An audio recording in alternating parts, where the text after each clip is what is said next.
society, turned 168 years old, and let me just say, it has never looked any finer. So, this evening, what was that? Was that a I mean, speak for yourself, Mr. Bradley. Yes, so, as well, the motion this evening is this house would be in an open relationship. Hopefully we all had either truly romantic, intense evenings last night, or we spent it in abject misery, depression, and loneliness. Alright, so, there are some announcements to get through this evening. A couple of quick ones. First of all, I have neglected for several weeks now to hand out the new term cards. We're a bit far through now, unfortunately. Nevertheless, if anyone would like nice on your wall. yes, a little bit nice on your wall. So, if anybody would like one, feel free to grab them on your way at the end. There's the big ones in a 5 size and the smaller ones in a 6 pocket size. So, yes, feel free just to lift those at any point. Otherwise, what have we got? So next Wednesday is our annual schools competition. It looks like it's going to be bigger and better than ever. I'm afraid Miss Lauren Carey O'Neill, Outreach Officer, is not here this evening, but I believe I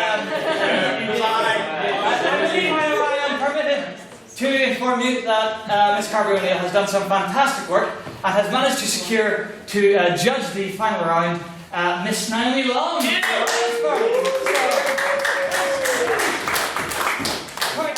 Quite the achievement. But just, if anybody, most of you have already been added into the chat from hell on Facebook with about 50 other people. But if anybody is still interested in helping out, we need all the hands on deck that we can On get. a point of order, Mr. President. Yes, Mr. I have President. not been added to said chat. And maybe I want to know why. I'm afraid you'll have to take that up with Miss Carey O'Neill. I would suspect it's due to the fact that you no longer permanently reside in this part of the world. But nevertheless, I do apologise for this oversight. In any event, if you are interested, please speak to me at the end or message me over Facebook. I generally can't remember anything once the night is over, so messaging me is always the best idea. Otherwise, so as I have mentioned 2 weeks ago, the AGM of the 169th session has been called, which means no further silence, and also I am each week covering just a few of the positions that are available. So just to briefly go over them, this week the 3 that I'm talking about are Outreach Officer, External Communicator and Internal Communicator. So, as previously mentioned, Outreach Officer is in charge of organising the schools competition. That is a competition for 16, 17, 18-year-olds still at secondary school all across the province and indeed anywhere really on the island that is willing to come is welcome. It is a big event. Generally takes, if not an entire year's worth of planning, a good 6 months or so just to get all the moving pieces in the correct order. Also, other responsibilities of the role would typically be things like promotion, so making sure posters for events have been put up in advance and whatnot. Obviously, that hasn't quite been the case this year.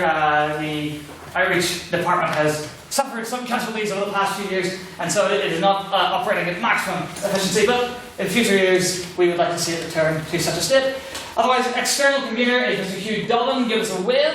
There you go. Mr. External Communicator is in charge of primarily sending you fine debaters to Ivy East InterVarsity debating competitions across the island to compete, of course. Otherwise, the main thing that he does is organise our own InterVarsity competition, which I may as well mention now, is not happening this year, as we have very humbly decided to forego hosting it, so that we may assume the mantle of hosting the Irish National Maidens competition. Yes, Mr. Dublin, would you like to say the reason we're not having the regular IV and we're doing this instead is entirely Dublin's fault. Just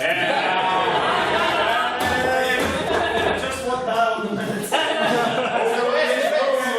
We have that penalty. Yes, and Brexit is also a fairly substantial Limerick's fault. Limerick just decided to not do anything and not tell anyone for about 6 months. So yes, so that's what they're involved. That is again another intensive role. There's a lot of dates and figures and whatnot to keep track of just throughout the year when you're sending people to comps. But also the IV is a tremendous amount of work. that involves typically anywhere between 100 and about 150 people being in attendance over the course of 2 or 3 days. So that is quite the significant role. And finally, for this evening, internal convener, and again, sadly for Matthew Bryson does not appear to be here at the moment, but our beloved Mr. Matthew Bryson as internal convener, and also previously Mr. Peter Dunn, were in charge of primarily organising the lovely turn cards you see in front of you. So they organise. Oh, and there it is! Mr. Bryson!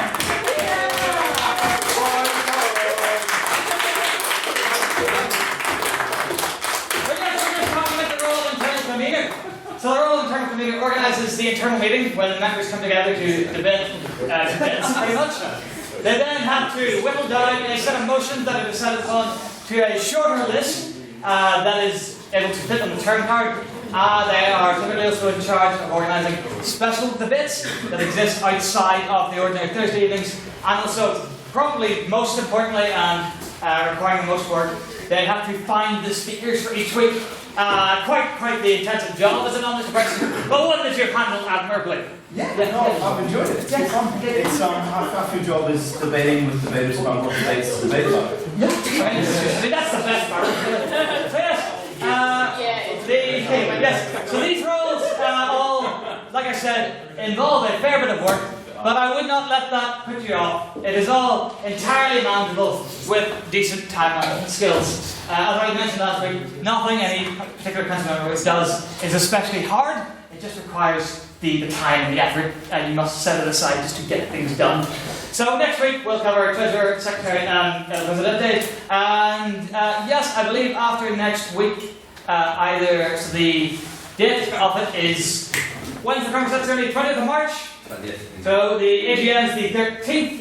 So next week will be the 22nd. So yes, I say nominations shall open from next week. You will be able to nominate yourself or others. And yes, and then we'll get into the habit of manifestos and whatnot going up online. We keep it fairly simple, so no need to worry about that. We don't, for example, book the Great Hall to hold ridiculous hustings in, like some certain societies do. We're pretty full of ourselves. We're not that full of ourselves. Otherwise, I believe the only thing left for me to announce, apart from the fact that the Senate form for the Conversazione will be up tomorrow. So, like I said, Conversazione is the 20th of March. It's in the Ulster Forum Club, which is an extremely exclusive venue. So, I would urge you to sign up once the form goes up. I think the prices should be 25 for vegetarians and 30 for non-vegetarians. So, I think that's down on last year. That's for members. Non-members is like pardon? Normal people have to pay more. Non-members have to pay more, yes. But finally, the last announcement. As many of you may well have already seen, we have experienced, just in the past 24 hours or so, some considerable and notable, or maybe, 48 hours, competition success. The most prestigious debating competition on the island of Ireland. He's not here. I know he's not. It's I know he's not, but nevertheless, the most prestigious debating competition on the island of Ireland is the Irish Times debating competition hosted by the aforementioned Irish Times newspaper.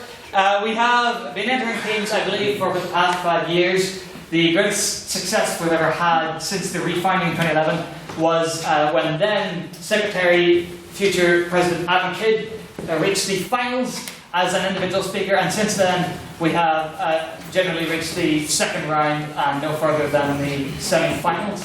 However, for the first time in 5 years, I am proud to announce that one of our very own, Mr. Russell Nairn, has reached the final!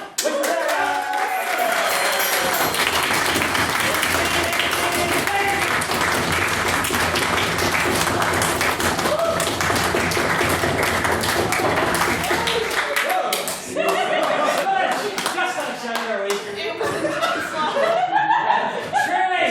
Truly a tremendous achievement, but whilst he is the only member of this fine society that has reached the finals, we did have some success otherwise. Typically, as I have said, we reached no further than about the second round, and it is just about as much of an achievement to reach the semi-finals. And I'm very proud to say that also actually present this evening Our member who reached the semi-finals is Mr. Emily Doherty. Let's give it up!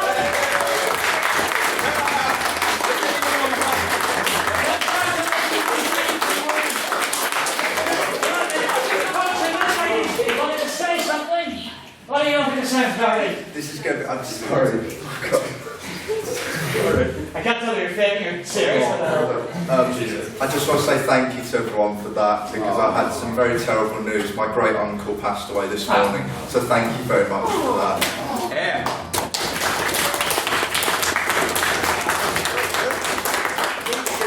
And write final on it, please. Very much. There we go. Some a trophy from Dublin. We shall cherish or burn it, one of the two. So yes, congratulations to you. We are immensely proud, and I mean that with all sincerity. So I believe that's all the announcements I need to make for now. There are some items of private member business that need to be addressed, but otherwise I don't believe. Mr. Secretary, any announcements? And we need to get a show on the road. We need to get the show around the date. There's a workshop. When is the workshop, Mr. Miller? Training officer, John. Saturday Students' Union from Katie Heard, who used to be 10th in Europe. Please excuse my wiping. This Saturday, Katie Heard, formerly 10th ranked divider in Europe, president of Durham. Is it Union or would it be Durham? Durham division. Durham, I think so. Yes, if you're interested in some top-class training, please do come along on Saturday. There is an event page up for that. Otherwise, to read the minutes of the 17th ordinary meeting, which I'm not even going to attempt to remember because frankly I'll just embarrass myself again, I would like to invite our illustrious secretary, Mr. Peter Mann.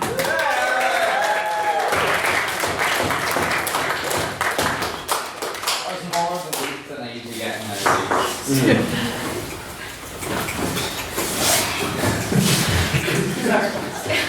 The 17th ordinary meeting of the Literary and Scientific Society took place on the 8th of February 2017 and was attended by 51 members. Mr. Shay Glasgow was the first member to bring up an item of private members' business.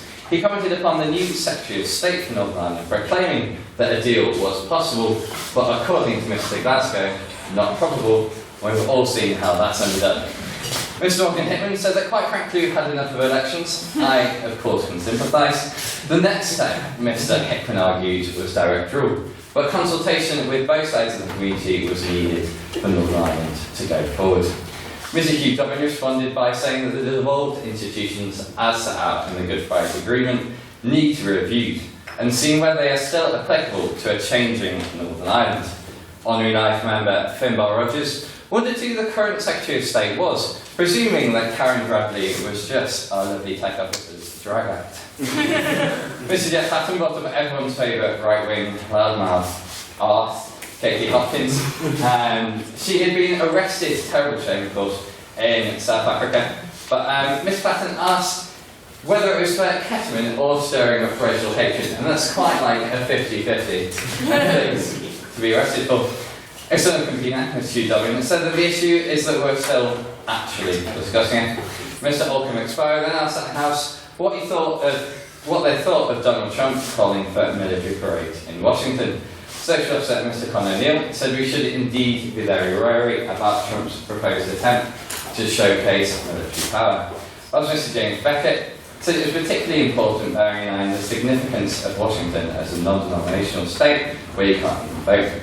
President questions was something of an interesting affair at the 17th ordinary meeting. If, let's say, President questions were a university assessment, I think it's fair to say that the President would have struggled to get a third. The verbal assault from the House to the President was started by Honorary Life member and training officer, Miss Marie Better. She asked the President's opinion on the news that Kylie Jenner was indeed pregnant after all. The President, obviously not being one to engage in such trivial affairs, while reading his usual array of presidential papers, drawing the morning cranberry juice shredders and soya combo. The President then got bombarded with questions, all of varying levels of amusement, from the House, which I'm not going to try and recall now. I maintain he triumphantly lost. And yes, now Mr. Alvin Black has made it possible for one to lose the President's presence.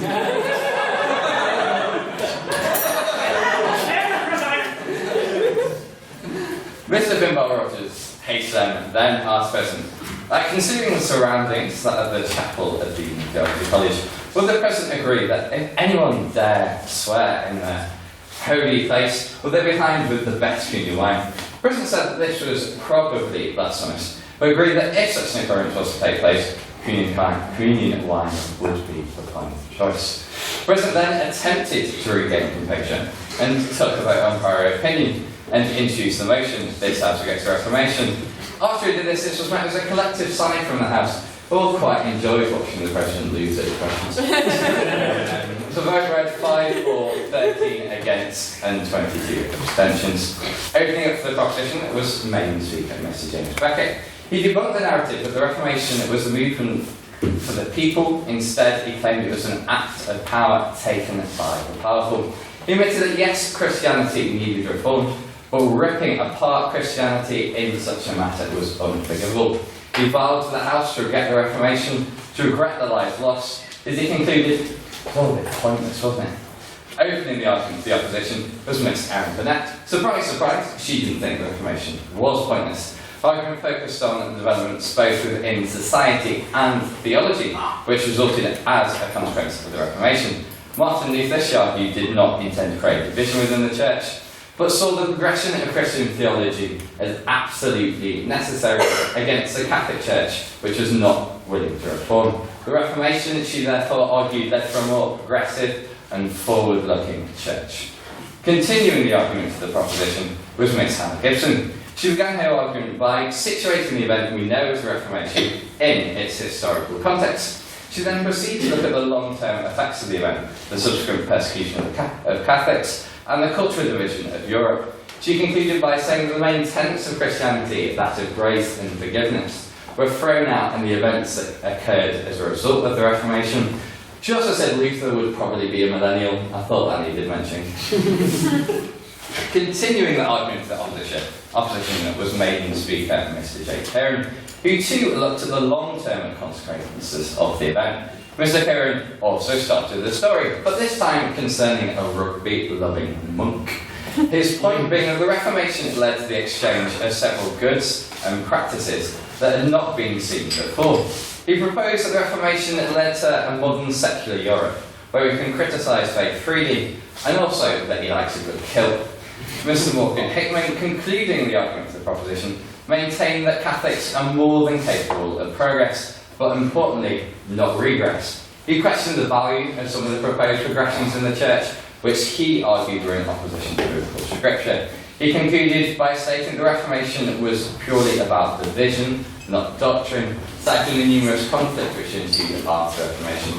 Our external convener, Mr. Hugh Dublin, I think I've said that you're an external convener 3 times, then rounded up things in the opposition. He started his argument by declaring that pressure is obviously essential for change to happen in whatever environment. This pressure on the Catholic Church, spearheaded by Martin Luther, may, he admitted, not be the best time for such a change, but it needed to happen, and the split in the Church was inevitable. The nature of both humanity and religion, he maintained, meant there was always going to be disagreement on religious matters, and thus needed to the House to not regret the Reformation. Questions were then heard from Miss Christine Fleming, Miss Kira Swale, Mr. Conor Neal, Mr. Chris Hubble, Mr. Shay Glasgow, and Mr. Jeff Patton. A vote was then taken on speakerability, which read 10 for the proposition, 5 for opposition, and 16 abstentions. Thank you. May I take notes? Yes, hi! Thank you very much, Mr. Dunn. We are now going to have what I hope will be the fastest round of private members' business ever to occur. There's a kick on the floor, how dreadful. So, before we begin, I have some motions that need to be extended to the floor. Mr. President, just out of curiosity, would you say that it is, I don't think it's explicitly against the rules, but would you say it's rather uncouth for the President or the Chair to propose motions? What would you think? Being the other steps in the dear Well, I would assume that I think the Constitution says that the President shall be the authority, or the Chair, sorry, shall be the authority of procedure in all cases, therefore. Oh, excellent. Unless you're going to object to yourself. I think it's For the sake of Right? No, speed, whatever. I shall simply propose these motions, and I'm sure I'll be able to find a seconder. So, yes, they're both rather unfortunate. So, some of you will hopefully remember during This House was blasphemed a bit, we had a guest chair, the Reverend Dr. Paul Bailey. Lovely man. Don't tell him, but I'm hoping to put him on the trust. I've been. Pardon? This being live streamed. I would expect, as you'll soon learn, he's unlikely to be listening. I've been in email communication with him for a number of weeks. Lovely fellow, very knowledgeable, always willing to help out the society. However, he informed me by email just this morning, in fact, that he was involved in his own words, a major car accident and will be out of commission for the foreseeable future. Now, I believe that is all I've heard, but I would assume, seeing as how he has emailed me, he should be fine. But nevertheless, I would very much appreciate if the House could extend its sympathies or goodwill to him, let's say. So the motion is this House would extend its sympathies or goodwill. What would you say, Mr. Fenn? Would send its condolences. He's not. That's why I expressly avoided using that particular word. Would extend its sympathies. Sympathies. Okay, the motion is this House would extend its sympathies to the Reverend Dr. Paul Bailey. Can I get a second there, please? All those in favour, please raise your hand and say aye. Aye. Against, say nay. Abstaining, say nay. Thank you very much. The motion passed unanimously. He shall be informed, post-with or whatever. Otherwise, seeing as how it was mentioned, I would very much like to propose a motion of condolences to the family of Mr. Evan Doherty. Can I get a seconder, please? Second. All those in favour, please raise your hand and say aye. Aye. Against, say nay. Abstaining, say nay. The motion passes almost unanimously. This House. Can I take back my vote? Yes. The motion passes unanimously. The House extends its condolences to the family of Mr. Doherty. Otherwise, I don't believe there are any motions that I need to extend, so I will take no more than 2 bits of private members' business. Which one are you pointing to? Morgan had his hand first. Sorry. Give me a second. Alright! Mind the curtains. Someone get a photo of this. Would the House Order! Come on! I would like to have the motion put to the House that this House supports the return to direct rule. Oh! Interesting! So, who would like to comment on that particular motion, Mr. President Emeritus Benjamin Murphy? Well, so far as in the long term, it's probably going to lead to Eli Lyle, so yeah. Mr. Glasgow! We are long past the time when direct rule in the traditional sense is acceptable to Irish people in Northern Ireland. Interesting comment, good sir, Mr. Mayor! As a staunch advocate for devolution, I am prepared to support this motion on the grounds that I believe that a brief period of direct rule would allow for Labour to pressure the Tories into pushing through progressive reforms in Northern Ireland, including the Marriage Equality and an Irish Language Act, which would thereby remove the sticking points which have prevented an agreement being formed and allow devolution to be restored. To support on those grounds. A unique opinion, thank you very much, Mr. Mayor. I'll take Mr. McDonald and then the good sir. Labour can't pressure the Tories into anything.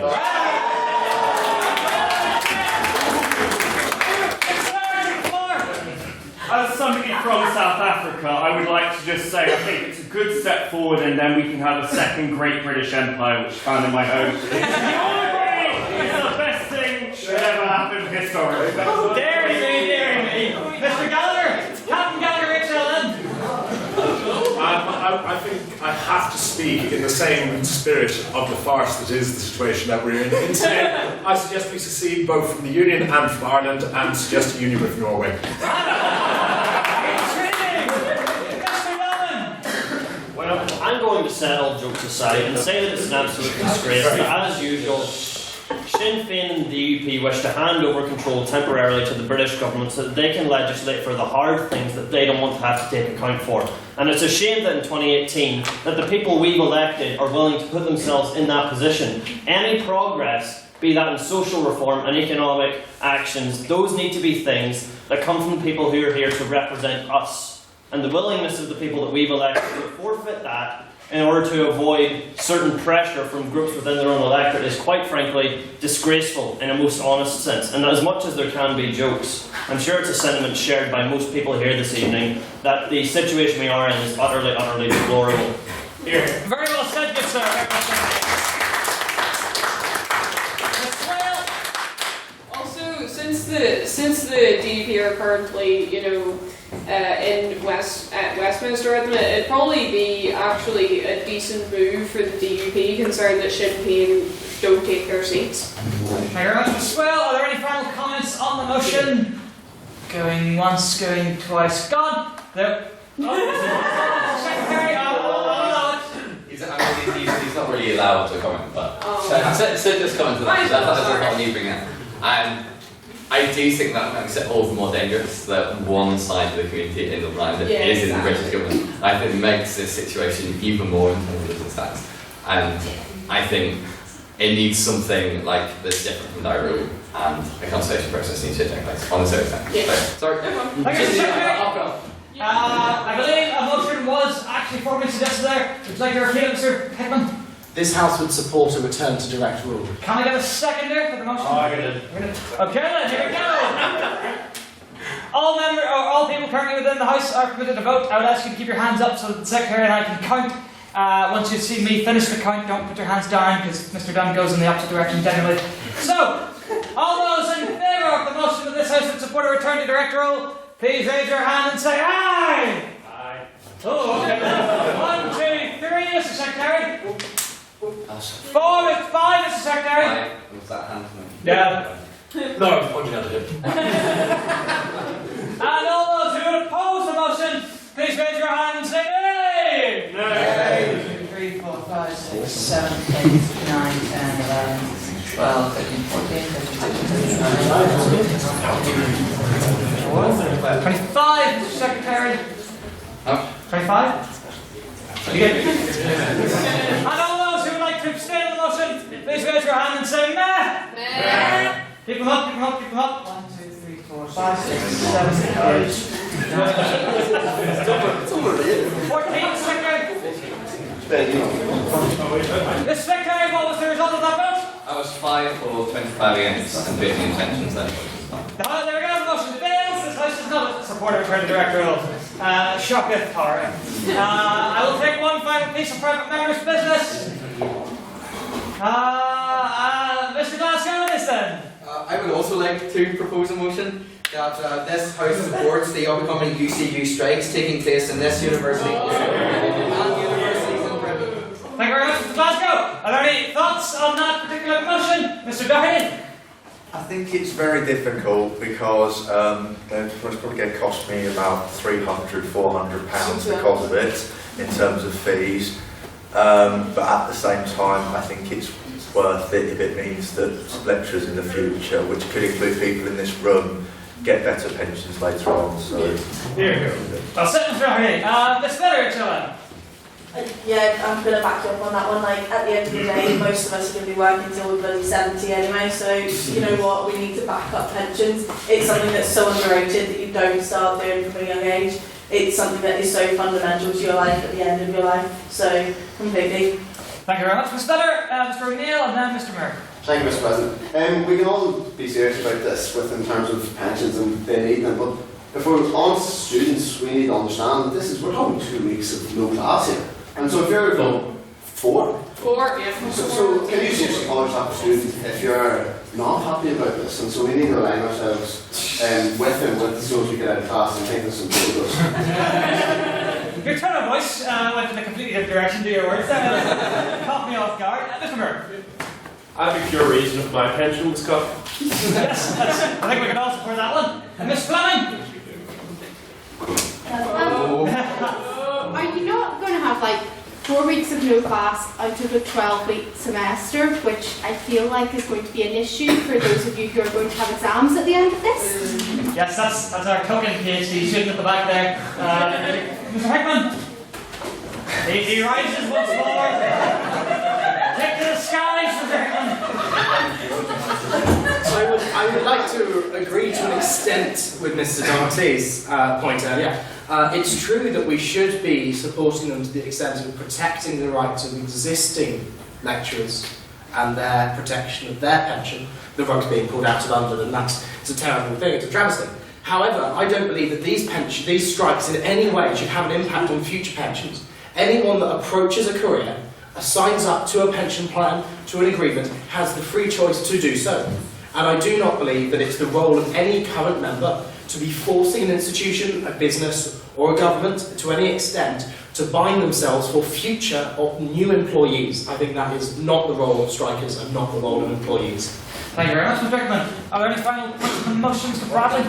I think a university is quite a unique institution, and the people studying there can often be the people that end up working there. So I think it is perfectly within their right to say, this is what we want for future generations, because after all, we are the people they're training up. We're the people that they're training up to replace them. As someone who does want to do that in the future, I would like a pension. I'd really like one. So please, actually, no, better than striking. Just give them the pensions. If they don't need to strike, then it can end. I just want some good lectures, because they're enjoyable.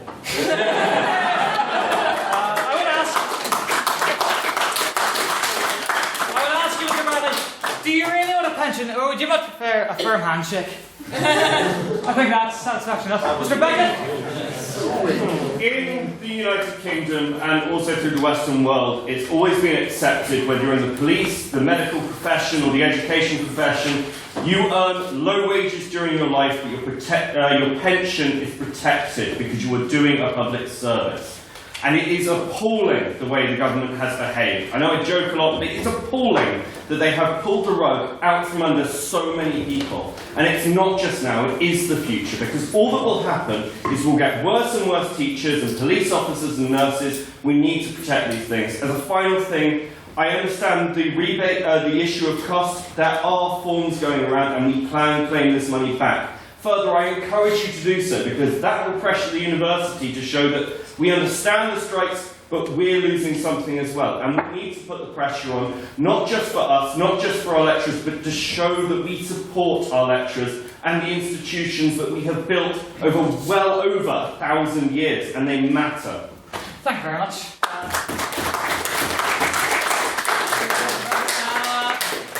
Thanks, good points. I won't be accepting anybody else's hands to go up. I'll start with Mr. Glasgow. Thank you, Mr. President.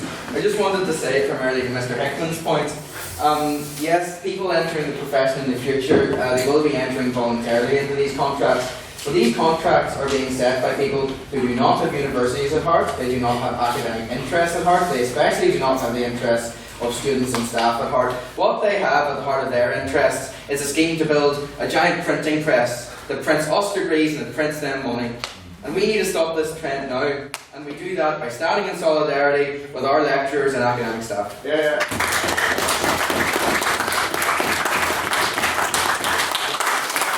Thank you very much, Mr. Glasgow. And to conclude this particular discussion on this motion, former President of the SU, Mr. Captain Kerry. Thank you very much.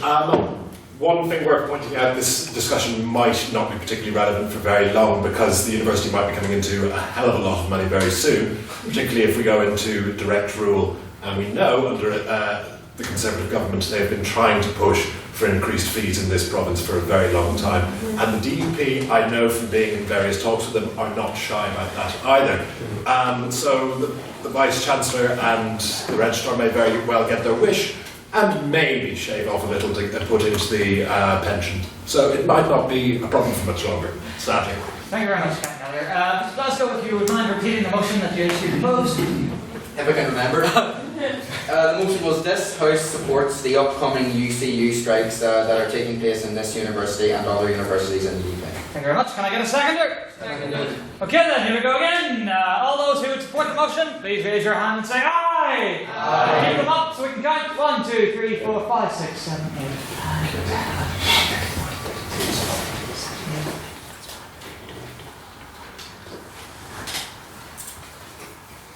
35. Keep them up, keep them up. 34. And all those who would oppose the motion, please raise your hand and say nay. Oh, interesting. And all those who would wish to abstain, please raise your hand and say meh. Keep them up, keep them up, keep them up. 1, 2, 3, 4, 5, 6, 7, 8, 9. Mr. Secretary? Mr. Secretary, if you please read back and vote. That was 34 for, 0 against, and abstentions. Thus, we support Yes, we overwhelmingly support the FWC strikes. Interesting indeed. So, I believe that shall conclude this week's edition of Private Members Business. We shall now go on to a very short round of President's questions. If anybody have any questions for me, it'll have to go to Mr. Finlay HLM. I would like to ask the President how he feels. Considering that Standing Order 10 states that in all speeches and interventions the Speaker shall not be deemed to be speaking before the House unless they address it through the Chair, who is in most cases Mr. President, how he feels that 99.99% of speakers don't do this. It saddens me, really. I cannot. I try so hard. I work every day slaving over a hot stove, and no one seems to care. The things I do and afford with the proper respect. I mean, truly though, it is made up for in its entirety when just a single, incredibly handsome member wearing a white tie chooses to do his speech, as I'm sure this one shall. And a fancy cup. Yes, he brought his own sherry glass. On a point of order, Mr. President. Not sherry glasses, I apologize. This is a port glass, as you well know. Yeah, because I had to find myself. You're part of that, sure. Any other President's questions, Mr. McDonald? So, as you probably know, Mr. President, in the last season of Geordie Shore,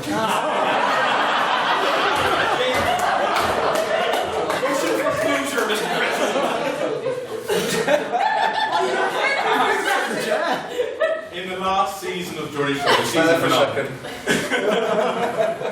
In the season finale, they all got in a hot tub and Dirty took to do some very, let's say, undisclosable things in this house. It's some very. What did they do, man? Dirty took to do some very obscene things. I was wondering if you could dare any Kardashian.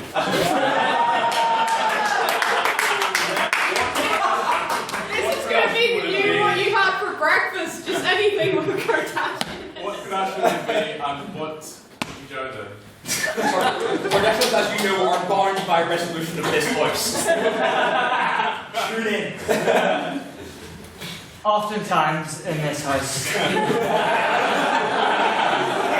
Things are said and they're said sometimes in seriousness and sometimes in jest. And there is one particular thing which I think if there was a record we would see it said more often than anything else, but I think virtually always in jest. But this time I said, Mr. McDonald, shame resign!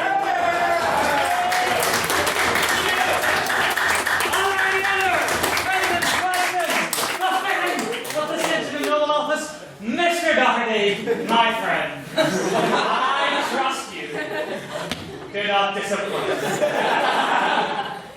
Who is the youngest member of this society? Mr. President, who is the youngest member of this society? I assume that it's you, Mr. Doherty, although I do not know for a fact. Okay. I believe we do actually ask people to submit their dates of birth, but I must admit I have not. I'm just going to check whether my date of birth is the 11th of July 1999. Is anybody born in the new millennium? I believe, by the sounds of it, then, at the very least, you're the youngest member currently within this house. And what else are the youngest member to do? So we reached the semi-final of the Irish Night! Yeah! No, final question? No, I don't trust you at all, Mr. Not happening. Did anybody else like us? Anyone? No, okay.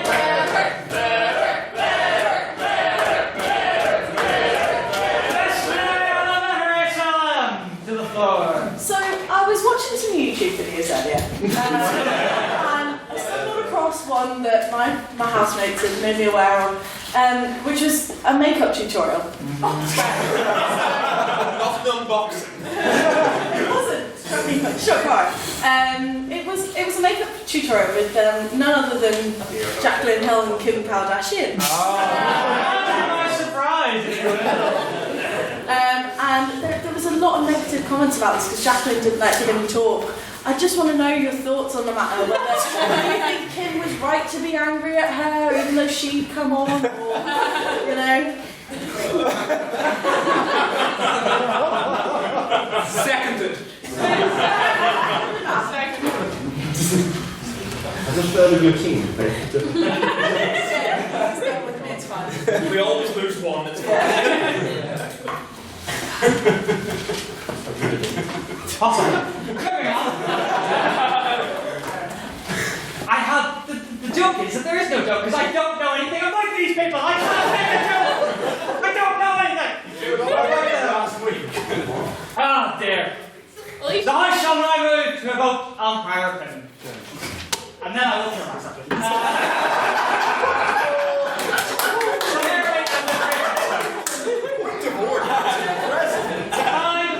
All those who motion facing the House this evening as this House would be in an open relationship. All those who, as of this moment, would very much like to engage in an open relationship, please raise your hands and say aye! If your hands currently raised could just exit the room and conduct their business. It's like, up again, I didn't count. All those in favour say aye. 1, 2, 3, 4, 5, 6, 7, 8, 9, Mr. Secretary? Yeah, 9. All those who would oppose the motion, please raise your hand and say nay! Yay! 1, keep them up, 1, 2, 3, 4, 5, 6, 7, 8, 9, 10, 11, 12.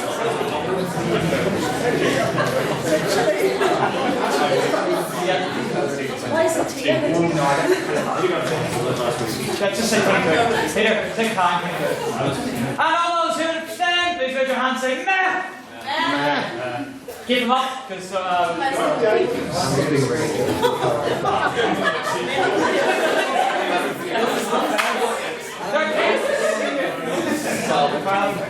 Secretary, if you can please read back that entire Mr. President, that was 9 votes for the proposition. Order! 9 votes for the proposition, 22 for the opposition, and 12%. There we go. So that is it. That is how the vote currently stands. I look forward to seeing how the House inevitably drifts towards another abstention at the end of the evening. Yes. So, it is my great pleasure to welcome, in his maiden speech, to propose the motion, Mr. Robert Clark.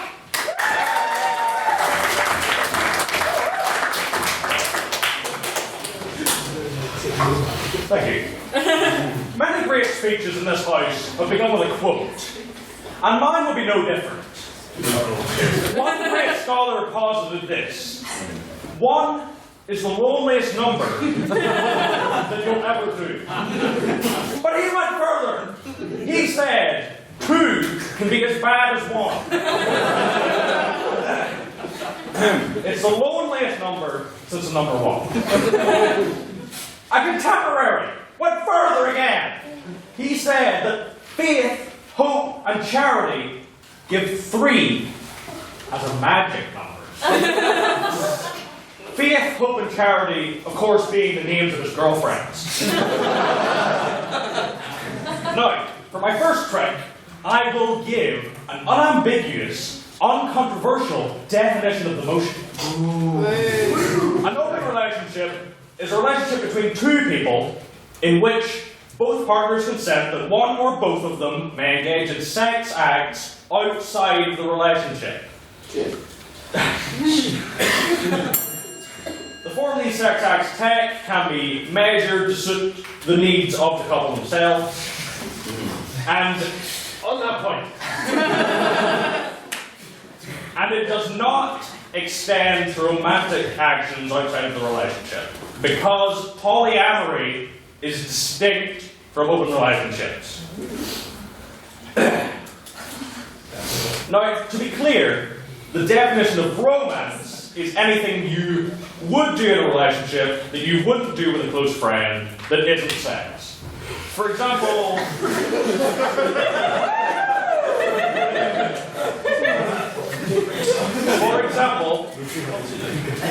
casual kissing, cuddling, and arguing about how much a wedding should cost. Now, on to how open relationships would benefit an all too often overlooked oppressed class. We all have friends with whom point of information.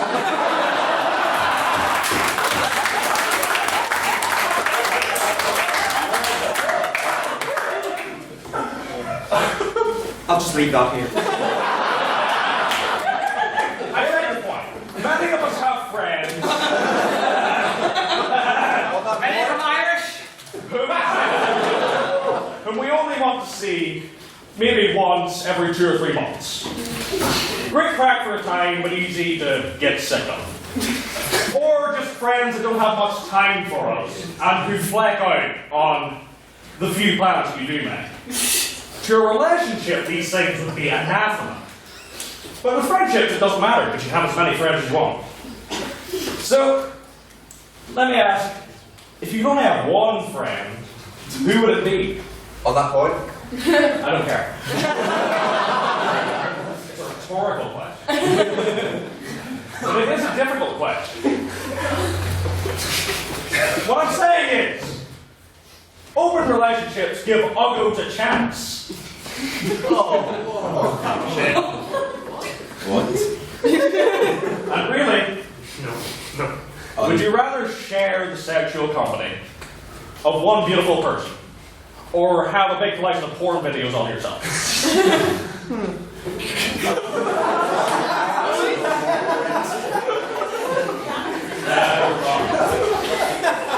And now, I don't know how many of you have noticed, but I have a girlfriend.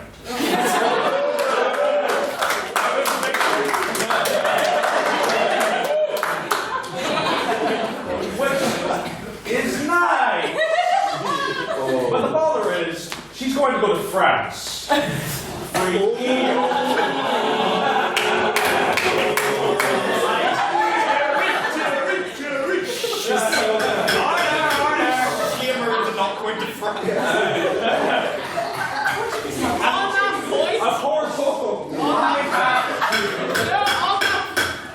I have to respect her decisions. I have to support her in going to grow as a person and learn French. Ow. But I'm just saying, doing so would be much easier if I could get some kind of special dispensation.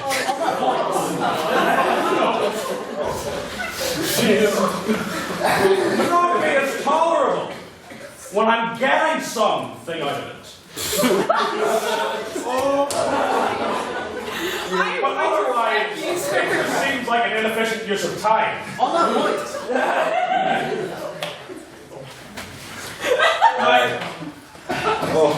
I'd be happy to say emotionally committed because she can still provide that through messages and Skype and things. But the physical side of commitment will be a challenge. On that point.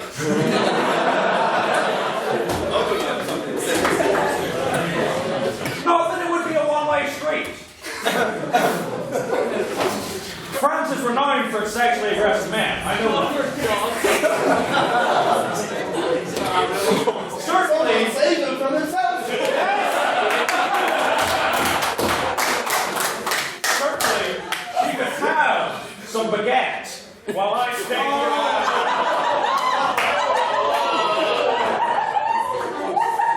On that point, my point being, my point being, this sort of temporary relationship will make the long distancing a lot more bearable. Now, doubtless there will be some sort of emotional argument from the opposition saying that open relationships can't hold together due to jealousy. But the motion says this house would be in an open relationship. And this house is populated by open-minded, forward-thinking, sexy people. I would go as far as to advocate a litterific wide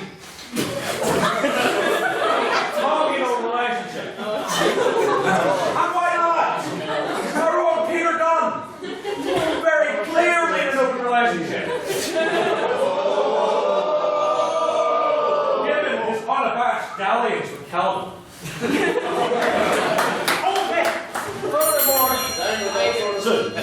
Furthermore, it would give us great incentive to finally sort out the gender imbalance. And lastly, I don't know how many of you have ever been to one of our annual pub crawls, but the main flaw with them is how they just sort of casually wind down at the end of the night. I've always thought that they need something to make them end with a bang. Thank you.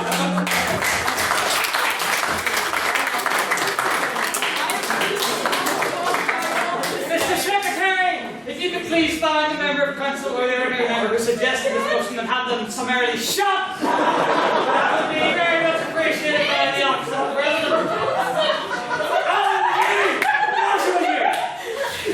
Can I please get another round of applause for a distinguished maiden speech?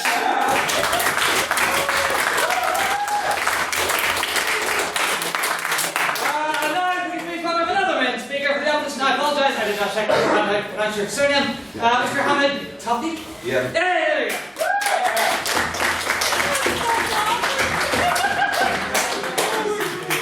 Thank you, everyone. Good evening, ladies and gentlemen. Order. Okay. First of all, we're not against experimentation and discovering yourself.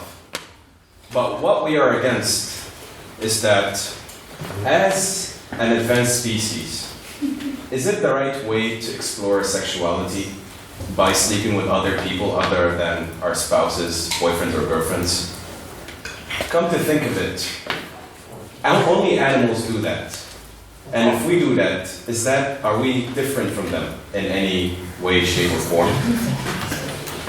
But on a serious note, it's not always safe to have multiple partners, and you're not going to be sure that anything you take, like condoms or like pills, will 100% safeguard from STDs or pregnancy. Moreover, if let's say you were having a good time and you got super excited and things didn't turn out for the best, will you be responsible for the child? Specifically, as we are students having part-time jobs, go ahead. If you've just been speaking about condoms and you've been speaking about safe sex within the concept of the relationship, which we have activated, I can't remember the word, advocated, where is this baby coming from? Like, you can get excited that you can also be safe, and if you're not in Northern Ireland, you can have abortions.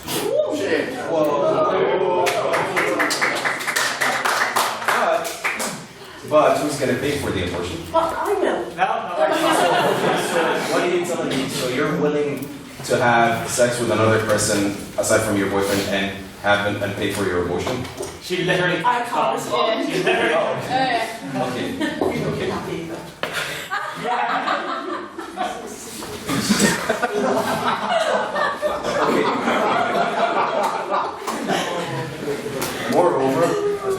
Moreover, we believe that you can explore and you can do much more with just in a monogamous relationship. Because open relationships are just an excuse for people to look for other people. And it's good to have an open mind, but at the same time, we need to encourage people to look for ways, or we should encourage solutions for people to stay faithful. We shouldn't encourage people to say, well, I should experiment with other people and I should try this and that. We should tell them that, like, we should fix our relationship issues. We should look into ways to go on. So what about relationships which are failing, or where one of the partners is asexual, or where there are problems, or if you want to experiment with something she's not quite into because she thinks it's horrifically dirty? And you want to enjoy yourself.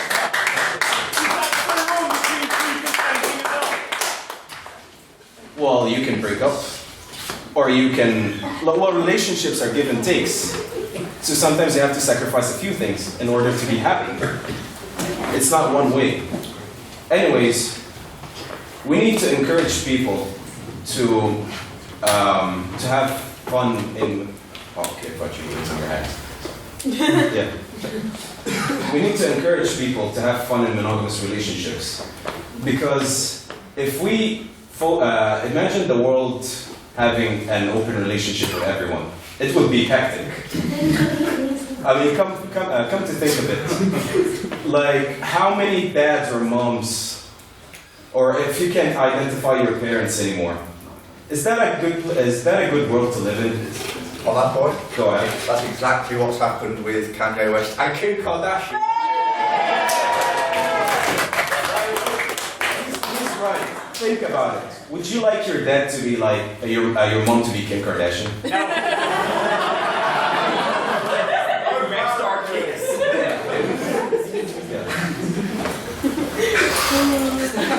We'll never get over the Kim Kardashian. Moving on. We should also encourage people to.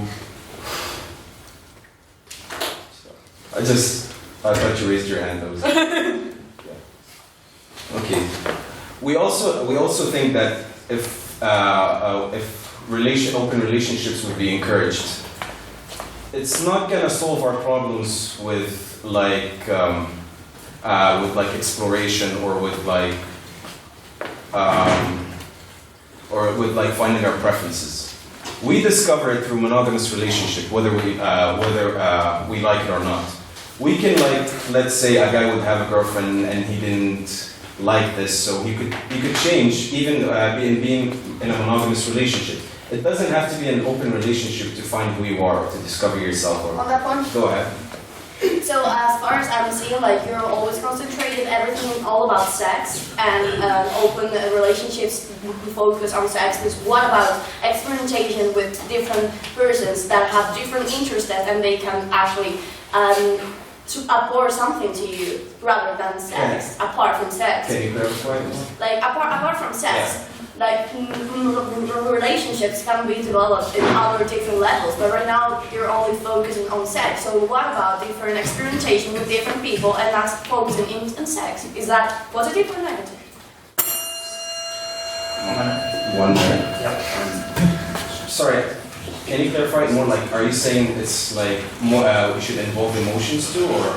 Yeah, sure. Yeah. Well, what's the point of having emotions with more than one person? I mean, is that loyalty? Doesn't make sense. That's why we stand with monogamous relationship. Thank you so much.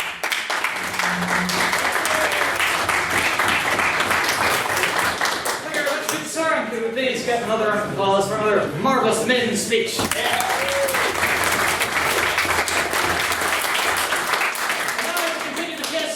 Proposition, Honorary Elect Member and current Training Officer, Miss Liliana Litter.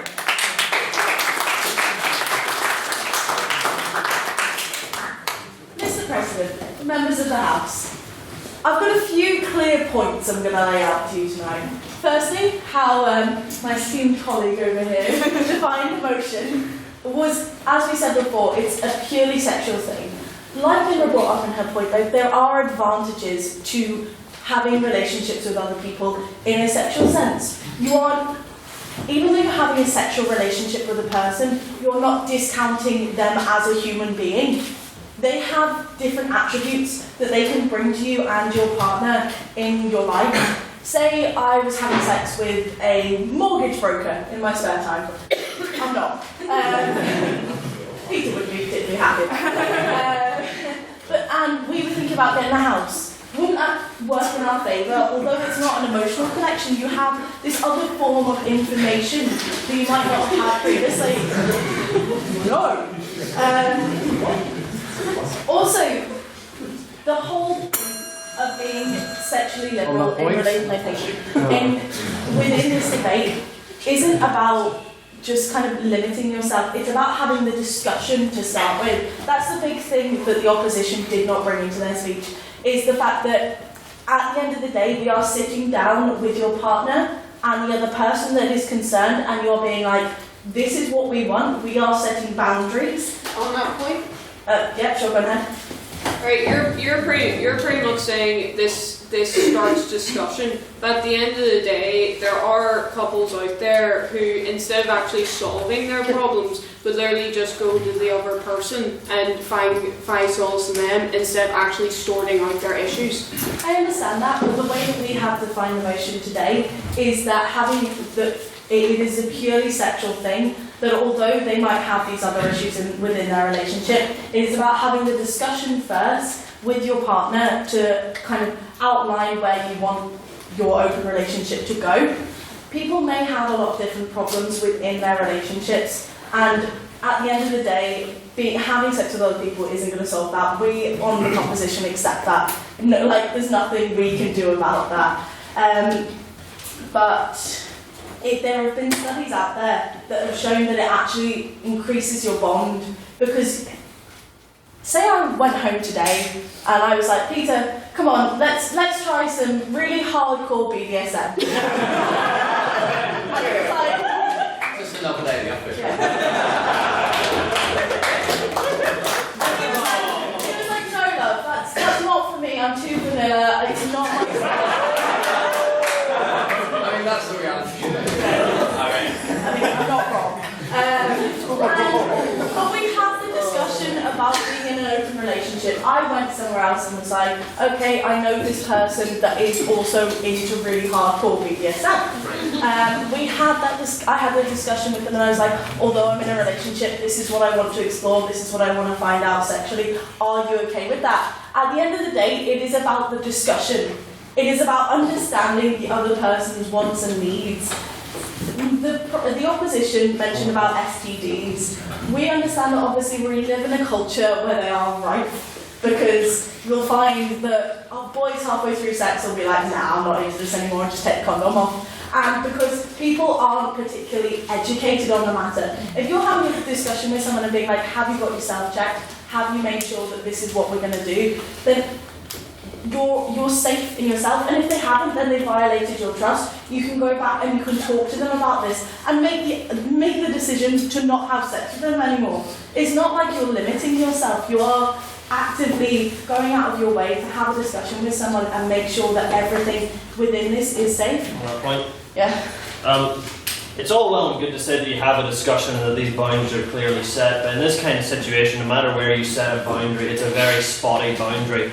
And whenever the exploration that you're talking about requires going to someone else who is not your partner that you're with and trying to experience something, it's all well and good saying what your experience is, but then it's to take whoever else is involved, saying what their partner thinks about this, what they're able to explore. If I should be jealous about this, are they only doing this? Are they talking about other things? Are they getting romantic? And the fact is that the central thing that's against open relationships is this jealousy. And I'd like to know how you respond to that, because no matter where you set the boundary, it's a very fuzzy line.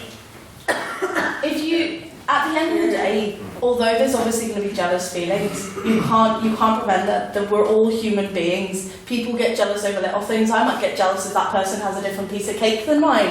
You literally can't help that. But if you are on the same page and you have both agreed to this, then you know where the line is. You know that you are able to go to the other person and be like, that made me feel jealous. Would you please not do that anymore? It's not about going out of your way and being like, this is what I want, therefore you should accept it as well. It's about sitting down and asking them on an honest face-to-face basis what they want. You know? Does that make sense? Aye. Okay.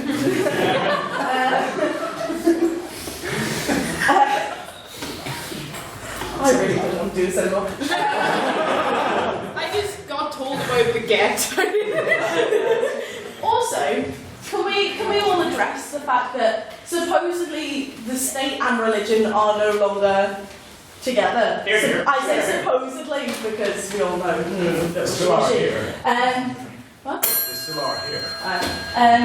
Religion is something that obviously is intrinsic to the UK's everyday lives. We can't escape that. But it is also something that should we come into an open relationship, we must understand that times are changing and that people out there's ideas about things are changing. And therefore, things like different sexualities are coming out, there's different There's different ways to explore your gender. The reason these things have been on the rise, and so has divorce, is because people are having a shift in their conscious idea of the way they view relationships. And that conscious idea of viewing relationships needs to also be applied to open relationships. We do it with gender, we do it with sexuality. Why not do it with the relationship you're currently in? And that is why, ladies and gentlemen, I think you should vote in favour of the Constitution now.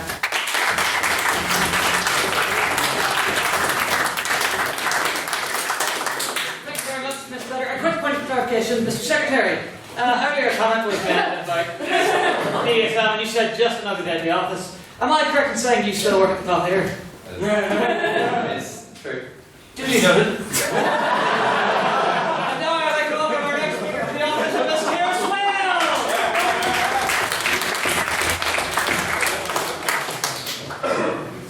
Right.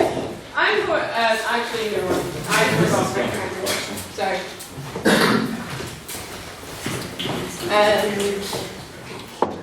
Right. I'm going to start off this bit. I think most speakers have been thoroughly embarrassed tonight, so that's fun. And second of all, I'm actually going to start by mentioning a point that was made by the prop, which is the fact that if you don't like being with that person because they do something bad, then you can just talk to them afterwards or never have sex with them again. Well, that's good crack, because if they don't use a condom, you're going to have an STD. If they have an STD, no discussion is going to change that. And now, pretty much, I'm now going to move on to some of my points, which is the point that pretty much can't be avoided in this debate, which is jealousy, which is going to be far more likely in an open relationship. Because if you think about it, say in a monogamous relationship, there is going to be jealousy. I'm not going to discredit that. But at least you can be reassured by the fact that your partner is most likely not having sex with someone else, finding them more attractive than you, finding consolation with them, talking to them about how awful you are, things like that. On that one? Go on. About the jealousy stuff.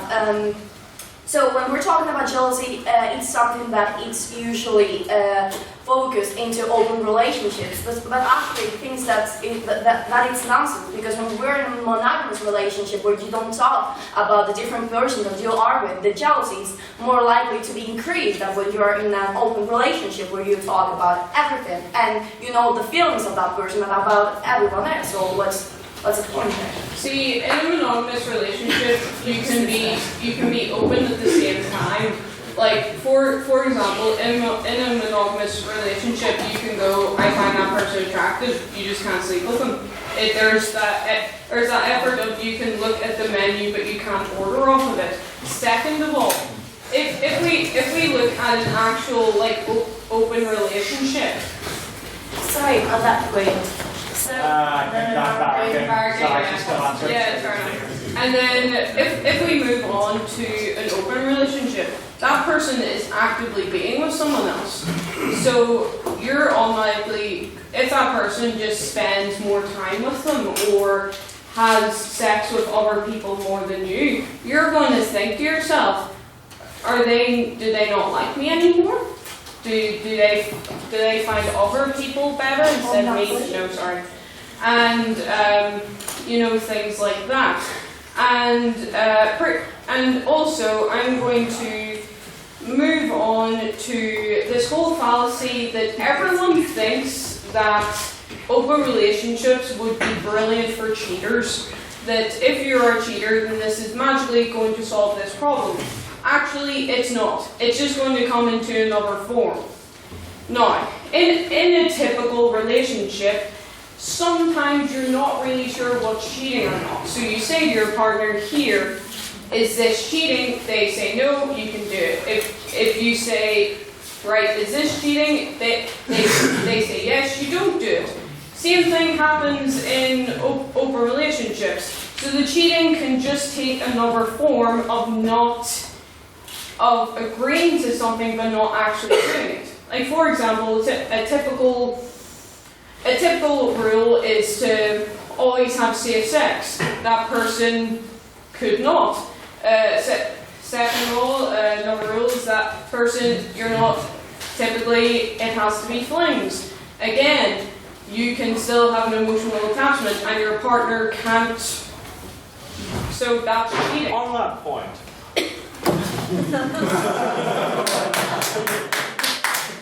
serious point. Okay. It does, though, reduce cheating to the sort of edge cases you've outlined, but I believe 90% of cheating is for reasons that can be assuaged with a relationship. Not really, because as a cheating can come in different forms. Like, for example, we had a discussion a while back where I pretty much asked my boyfriend, can I cuddle with my gay best friend? He then said no. Now, if I actually went and did that, I think that would constitute cheating because I betrayed your trust and we agreed on something that was preset, and I went and did it anyway. So it can take other forms than just sleeping with someone else. On that point? No, sorry.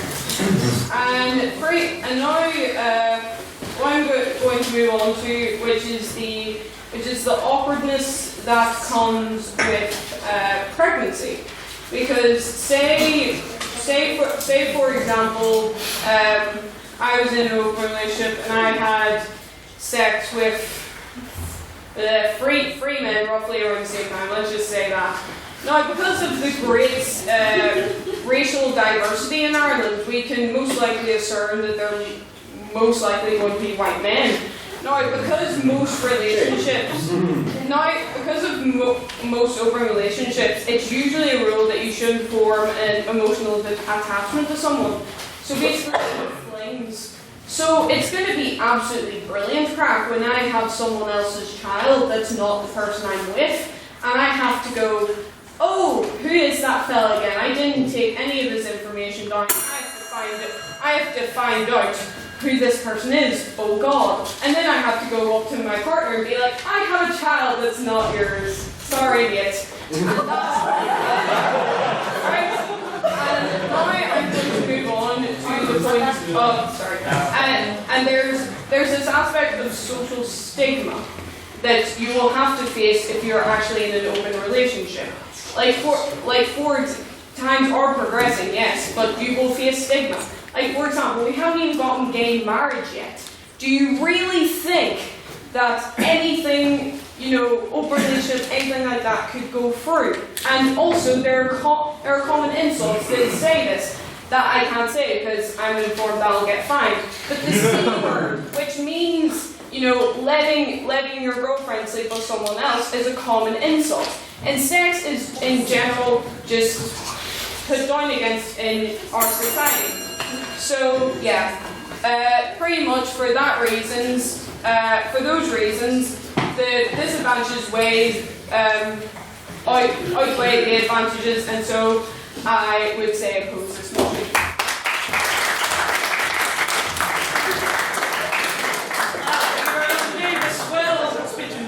And now to conclude the case for the proposition, our social officer himself, Mr. Con O'Neill.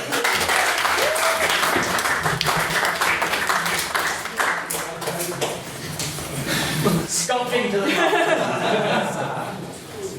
Right, so, Mr. President, lovers, ex-lovers. Which am I? Comment on, the reason you may have seen me tiptoeing up here is because right now there is a very thin sheet of ice beneath me. Any sort of comment might just make the whole thing go through. So, we'll start. I'm going to begin by addressing and informing some of the good points made on my side of the house. So, moving on.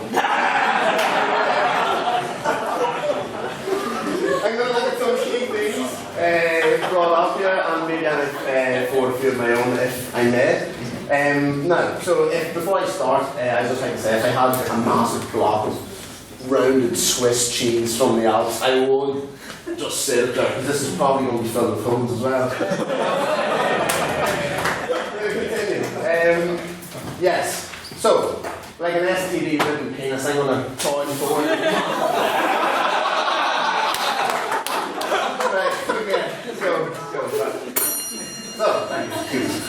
Stay in bell in 2 minutes. A couple of points of rebuttal. Serious points made. In relation to the idea brought up by the first speaker that if we engage in open relationships, we will of course we will be behaving like animals, like the animal kingdom. And in response to that, I say, you ain't nothing but a hound dog. So we are there. We are from the animal kingdom. It's great. Embrace it, okay? We can have some fun here. On that point. If that is the case and you believe that we ain't nothing but mammals, should we do it like they do it on the display?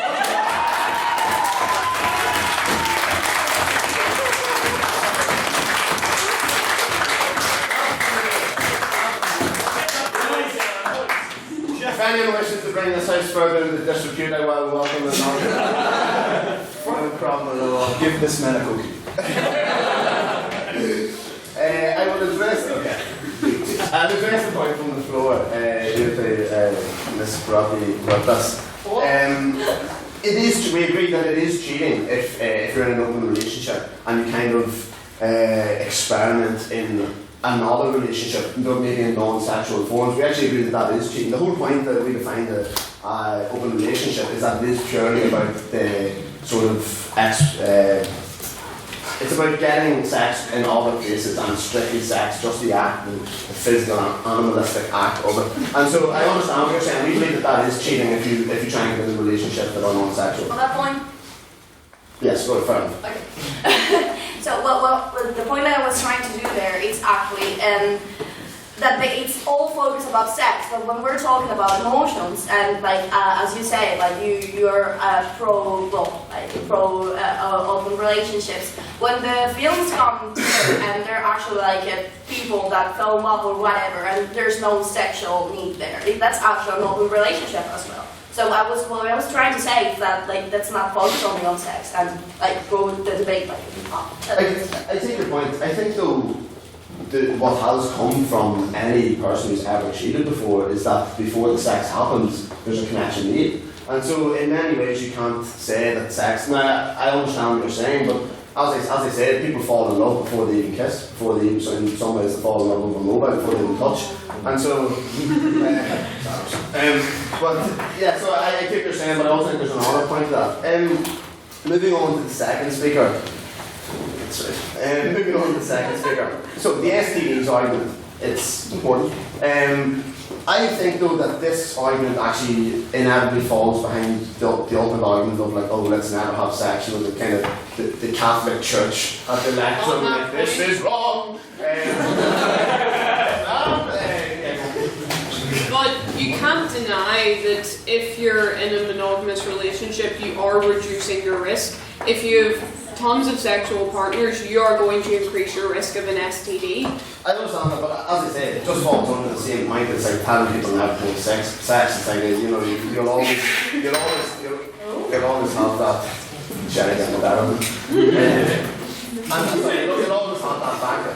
And so we just need to increase the idea of safe sex, contraceptive through the pill, condom, things like that. So in terms of, you also raised the point over jealousy. I think that in a way jealousy leads to competition, healthy competition. I think if you take the case study of myself,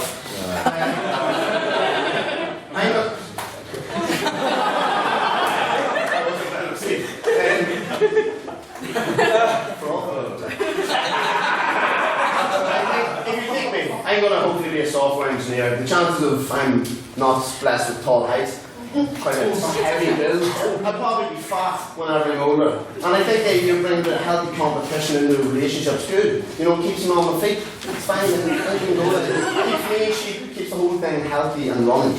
There. What you're saying is an openly admitting to the testament that there will be jealousy if you're feeling that you need to actively compete with other people. I don't think so, no. I don't think it's jealousy. I just think it's the idea that if we are all animals, which I do believe we are, we believe in competition and we thrive off that and we can get motivation from that.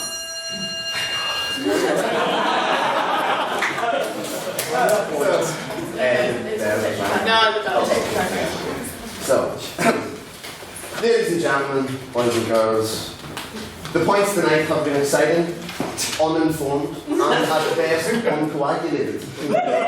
However, divulging through the wet, sticky mud, we see.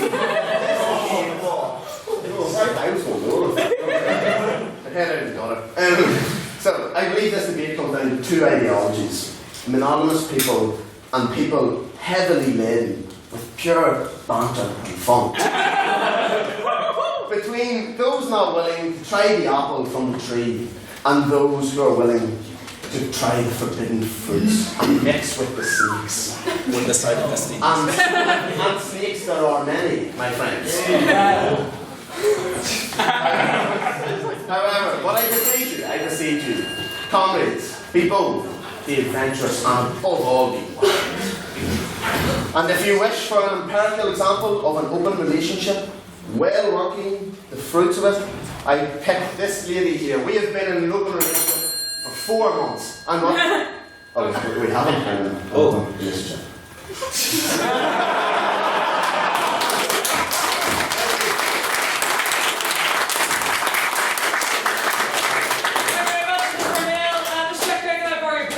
Let's take a look at what notes Mr. Secretary was able to make. Oh yes, not at all.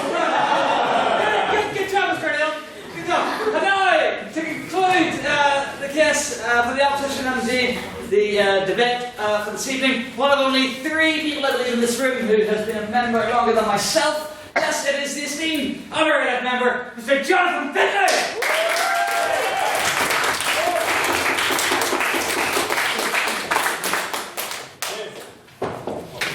I finished my personal port before I got up here. Not sure if I'm going to carry on now. Mr. President, and all those other people that I will only address through Mr. President.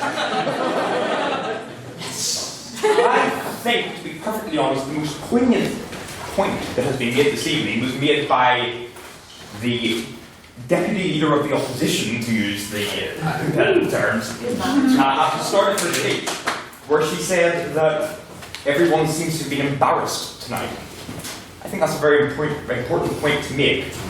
The reason people are feeling embarrassed on both sides talking about this topic is because there is a social taboo against it. And as with most social taboos, before you break it down, you have to really prove why it exists in the first place. The proposition tonight has argued that we are not against experimentation. But we say that experimentation should take place within a safe context. The safe context that we advocate is that found in a two-person relationship. We say, and the point has been made about when we have brought up the risks of promiscuous sexual activity, it's been said to us, so we're basically saying people shouldn't have sex. Well, we're talking about minimising risks, not ruling them out. And what we're saying is, the risks are substantially minimised when you find a long-term solution. On that point, we'll take the risks, Mr. Mr. President. I will yield to Mr. Dobb. It's in a monogamous relationship, you would concede that you can only experiment to a certain extent, and that in comparison to your own relationship, there's surely just things you cannot try and cannot be fulfilled to the same extent as you would be in a monogamous relationship.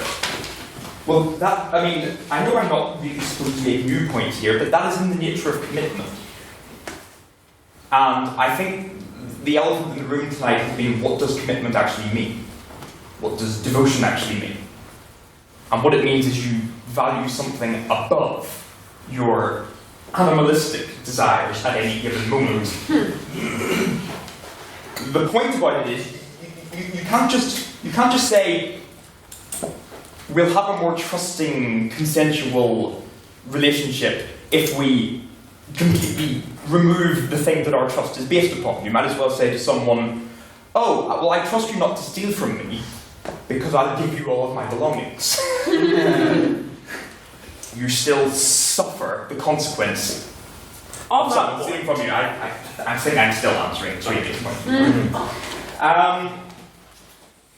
Now, sexual health activists do not actually advocate rampant promiscuity. Sometimes when we brought up the pregnancy and sexual health points, we've been guffawed at. But actually, you will find it difficult to find a sexual health activist who says, yes, you should definitely sleep with as many people as possible. And actually, when you take when you take the positive choice to make a monogamous relationship an open relationship, to open it up, you're actually encouraging that behaviour. You're actually making the point of, yes, I think we should sleep with more people. I think we should open this up. I think it would be good for us if we had more sexual partners. And that is completely against the advice that is universally given by the sexual health community. Now, please.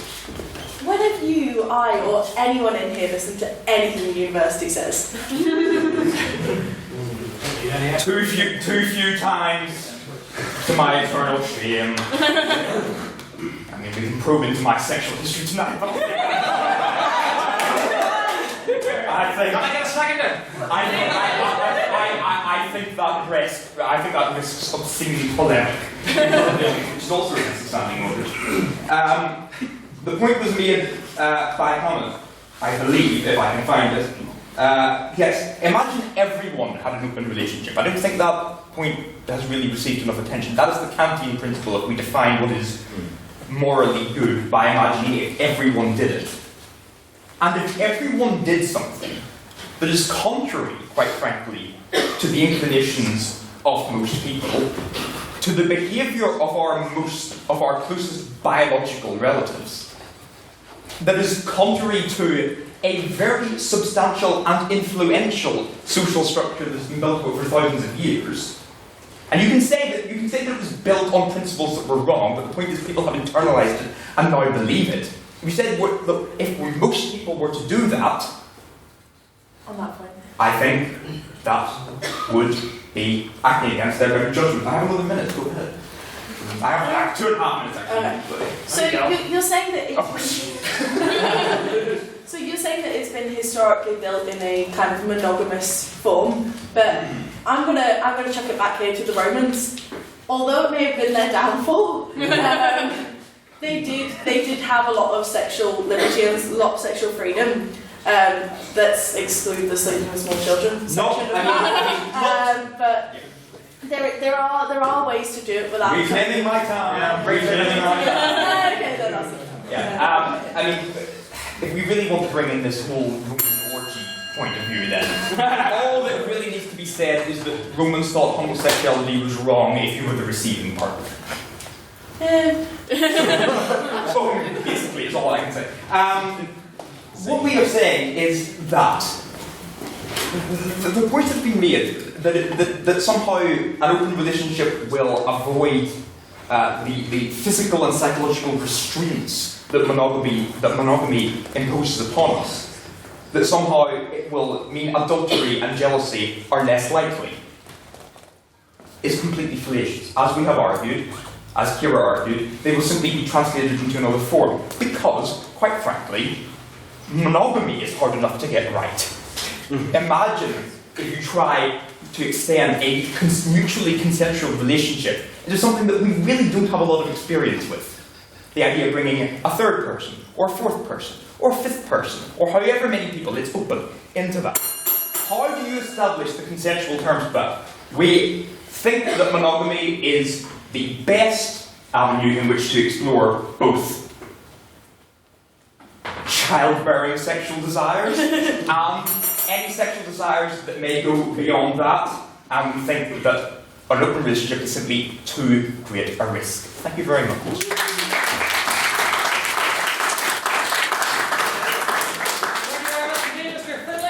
To a fairly brief round of questions, as hopefully many of you are aware, the evening's festivities are only just beginning. We will be adjourning after the debate to the Eglin time, where there shall be a birthday charity council auction. Too many words in the one phrase there, where the council shall be auctioning themselves off in a variety of ways. But more on that later. For now, I shall moved this house there are any questions? Are there any questions for the proposition? Miss Fleming. Right. So, none of you really addressed, there's maybe a danger whenever you're having that dialogue, that if one person's very for an open relationship, the other person might not be quite comfortable with it, and there's a danger of that pressure, and well, I don't want to lose my partner, and they want an open relationship, so I'm not really okay with it, but I'm going to go with it anyway. And just would like to comment here. Thank you very much, Ms. Fleming. Speakers, remember, brevity is the soul of wit. Let's try and keep this concise. Mr. Connell to respond. I think ideally what you would want in any kind of consensual relationship is whereby both people go into the relationship knowing what the outcomes are going to be. So ideally what you want is two people who want an open relationship to go into. And I do take your point though, and I think it is an issue of concern. However, again, it is literally the exact same issue for like, let's say that, like, you know what, honey, let's do this and then tonight. You know, it's that same kind of pressure that you come under. So I think you get it in any walk of life, and I agree with you. I just hope that obviously it isn't the sort of thing most people want. So it's a bit of a Thank you, Mr. O'Neill. Would anybody from the opposition care to respond? You're not obligated to. But Mr. Finley, well, I think it raises the question that I wanted to get into more, but I couldn't because it's an original point. Now I can of a sort of asymmetry of consent. That it's very difficult when establishing such a complex arrangement for both sides to be completely clear with the other on what they are consenting to. Now, Con says, ideally, they will be consenting to the same thing. And I simply put it to the House tonight, do you really want to vote on something that is only the case when it's ideal?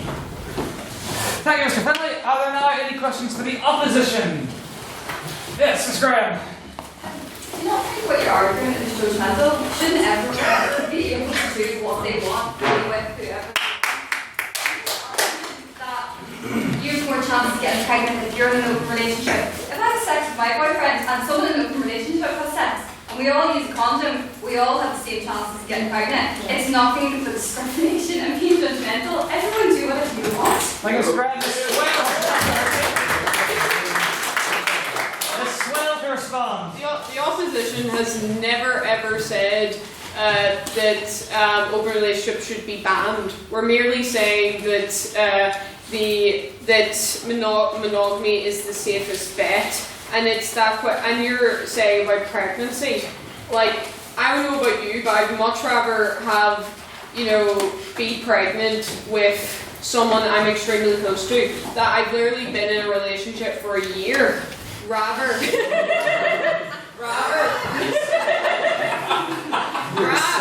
don't talk about that. I'm scared. Rather than someone else that I don't know that well. And yes, you are saying, if you all use protection, you still have that probability. But again, sexual contraception isn't infallible. The condom can break, things like that, and if that happens with someone that I don't trust completely, and that I don't want to have a baby with, then that's more of a risk. Thank you, Ms. Swell. Would anybody from the proposition can respond to Senator H.L.M.? I agree with you, to be honest with you.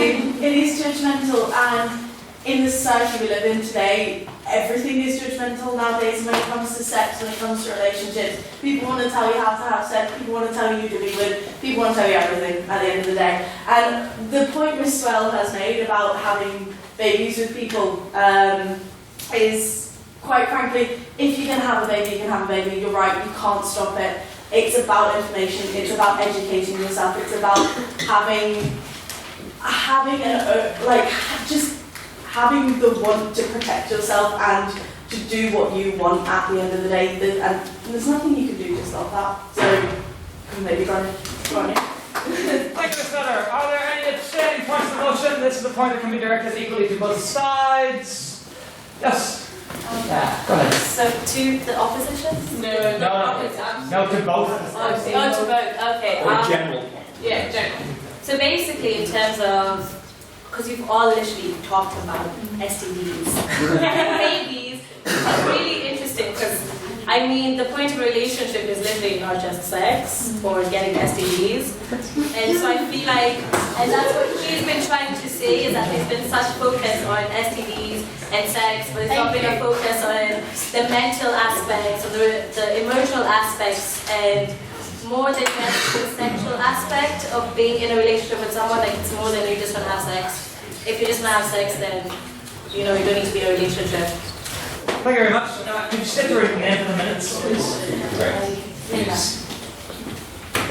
I would ask the proposition to respond first. And just whilst you're conferring, I'd like to point out you said that both sides mentioned STDs. Yes, I did. Some more graphically than others. Any from the proposition would like to respond? Oh, good. It's Mr. O'Neill. Right. I understand what you're saying. I think it's a fair point. Sorry, Q. Can you give it a mullet? It's 10 past 9. Sorry, Mr. O'Neill. I didn't hear anything. Mr. O'Neill, go ahead. It's like your mum banging on the roof. No, see, you're a boy. Mr. O'Neill, I think the point is that the way, just when you start speaking, someone must have done, right?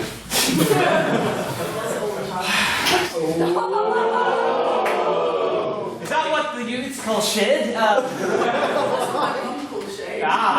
Okay, quick point, there's going to be a lot of singing. Went before the debate, but in response to your point, though, we actually did define the debate whereby it actually, the whole point of the relationship is that the only thing we're kind of getting from elsewhere is sex as a purely sexual act, and that's kind of how we defined it. I understand what you're saying, and again, I completely agree with that. If that's the way you went, but it's just we want to find out whereby you love this person, you're committed, and that side is monogamous in terms of the emotional attraction and curve, but the sort of like sexual experimentation or something like that can also come from elsewhere. Thank you, Mr. O'Neill. Would anybody from the opposition care to respond? Mr. Finlay, Well, I mean, it's made my job considerably easier. The proposition remembers that it defined emotion as an open relationship not extending to emotional connections. Because I think that pretty much answers the question. I mean, if we're being accused of talking about only sex, that is because that's how the proposition defined emotion, and we did not reject that definition. So therefore, that definition is what the House will vote on tonight. And we have addressed emotional jealousy, we have addressed adultery, we have actually gone further than the proposition in addressing these issues. So, I think, quite frankly, we're right. Thank you very much, Mr. Finlay. Quick show of hands, is there any appetite for another round of questions? Yes, raise your hands. No, raise your hands. I think that about does it then.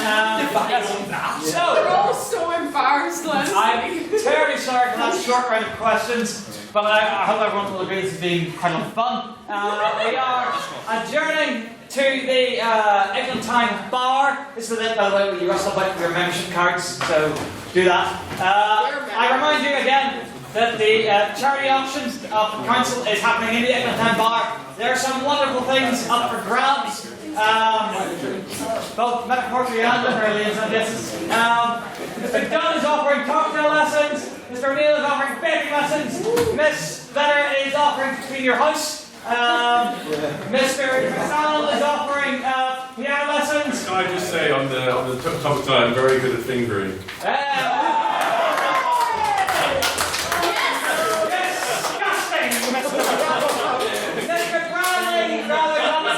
Is offering to send a cheeky message to you every day for a month. Any other impression? What are you selling yourself for? I'm selling a poem, which, whether I know you could or would, could be either cheeky or extremely inappropriate. Hey! Mr. Gowan, what are you selling yourself for? Mr. Allen's thing will be revealed in due course, and I am selling myself quite literally. I will be your servant for an entire day. I will carry your bags, take your notes, cook you food, feed you food, whatever you want. Any command that you offer is something mine to fulfill. Pardon? Do you know how to cook? No. I'll bid for Mr. O'Neill. He'll give you baking lessons, and it's a great big cycle. Very briefly. Can I just ask? Yes, very briefly. Does it matter? Can we pick the day? Yeah. Oh yeah. Yes. So, yes, I believe that just about does it. So, I shall now move this House to vote on speaker ability. I would remind you that this is not a vote on what you currently believe as such right now. It's upon which side you believe spoke best this evening.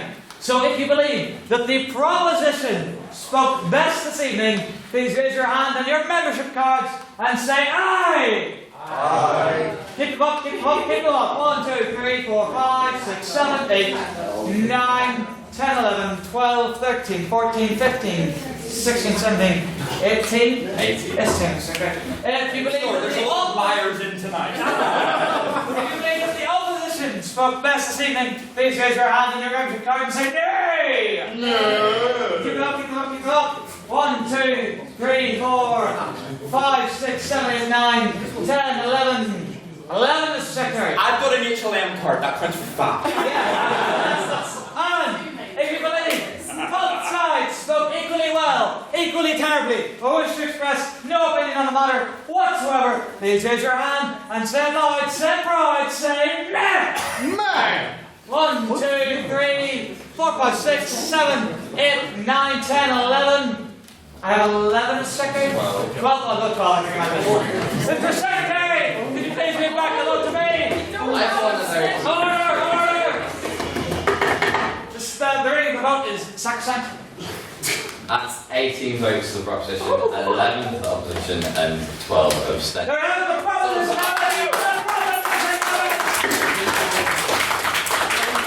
The time is back for last time. I hereby declare this meeting adjourned to the bar.